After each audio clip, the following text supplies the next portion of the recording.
सभे मगहिया भाई बहन के भूलेटन काका के राम राम। आथिन मगहिया खबर में सुनथिन देश दुनिया के खबर। एससीओ के बैठक में प्रधानमंत्री नरेंद्र मोदी कट्टरता और आतंकवाद पर दो टूक बोलन। वो कहलन कि कट्टरता से लड़े लेल सभे के एकजुट होवे के चाहिए। आज प्रधानमंत्री नरेंद्र मोदी सभे मंत्रालय के सचिव के साथे करतन बैठक काम काज के कैल जाए समीक्षा। पिछलका 24 घंटा में अपन देश में कोरोना संक्रमित के संख्या 34,403 तक पहुंच गया।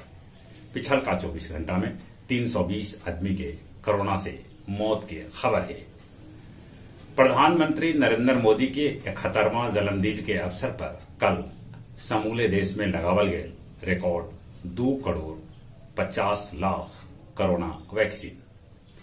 किसान आंदोलन के एक बच्छर पूरा होवे पर अकाली दल निकालल सांसद मार्च। जम्मू कश्मीर के भेटायल 460 गो जवान। अर्पिता घोष जे हाले में कांग्रेस से टीएमसी में शामिल होलन हल, उनकरा टीएमसी के महासचिव बनावल गए। महाराष्ट्र के मुख्यमंत्री उद्धव ठाकरे के बयान से कुछ लोग कयास लगा रहलन है कि फिर से शिवसेना और भाजपा एक हो सका है। बंगाल में चुनाव के बाद हिंसा मामला में अगले कुल 36 गो मुकदमा दर्ज कैल गए है। पेट्रोल डीजल के जीएसटी के दायरा में लावे लेल कोई राज्य तैयार न होलन। अटारी बॉर्डर पर फिर से शुरू कैल जा सका है परेड। बाकी ई परेड में देखवैया 300 से बेसी न रहता। आप नवजोत सिद्धू के बतौलक राखी सावंत फोर्ड प्लांट के एमजी मोटर खरीद सका है। आतंकी हमला में जम्मू कश्मीर के कुलगांव में एगो रेलकर्मी शहीद हो गया। राज्यपाल जतौलक दुख। 29 अगस्त के ड्रोन से काबुल पर अमेरिकी हमला में 10 गो निर्दोष लोग मारल गए। ये खुलासा अमेरिका कैल। साथे साथे वो ई बात ले दुख भी जतौलक। मैक्सिको मनौलक 210वां स्वतंत्रता दिवस समारोह। इस अवसर पर क्यूबा के राष्ट्रपति अतिथि के रूप में शामिल हुएलन। 90 दिन बाद चीन के 3 गो अंतरिक्ष यात्री अंतरिक्ष से वापस लौट अलन। रूस में संसदीय चुनाव हो रहा है। पुतिन के हो सका है हार। इटली में मिलान तूफान से तबाही मच गया। सड़क पर गाड़ी मोटर के जगह पर चले लगल नाव। स्पेन में कोलंबिया के राष्ट्रपति के खिलाफ कैल गेल प्रदर्शन।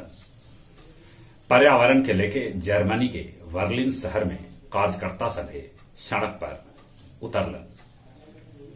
पंजशीर में हार से बौखलायल तालिबान पंजशीर यूनिवर्सिटी में लगौलक आग। नालंदा में मूर्ति विसर्जन के दौरान 5 गो लैकन डूब गए, जकरा में 2 लैकन के बचावल गए। गया नगर निगम सभे के हड़ताल टूटे के बाद शहर में जहां तहां गंदगी पसरल है। साफ सफाई में लगा कुछ समय। गया जी में पितरपक के मेला कल से लग रहा है। बाकी पिंड दानी के आना शुरू हो गए है। यूरिया खाद के लेके जिला के अलगे अलगे प्रखंड में किसान कर रहलन है धरना प्रदर्शन। और अब कुछ खेल के समाचार। न्यूजीलैंड पाकिस्तान के खिलाफ एक दिवसीय सीरीज दौरा रद्द कर दिलक। वो सुरक्षा के दिलक हवाला। पाकिस्तान के प्रधानमंत्री न्यूजीलैंड के प्रधानमंत्री से बातचीत कैलक। बाकी बातचीत असफल रहा। इंग्लैंड भी पाकिस्तान के खिलाफ अपन दौरा रद्द कर सका है। जहां तक मौसम के सवाल है, मौसम अभी पलटनिया ले सका है। जहां तहां पानी बरस रहा है। बाढ़ से जहां तहां तबाही है। कोरोना से बचे लेल मुंह और नाक पर मास्क लगाते, सोशल डिस्टेंसिंग के पालन करते, दिन में 4-5 बेर नीमन से हाथ साबुन से धोते।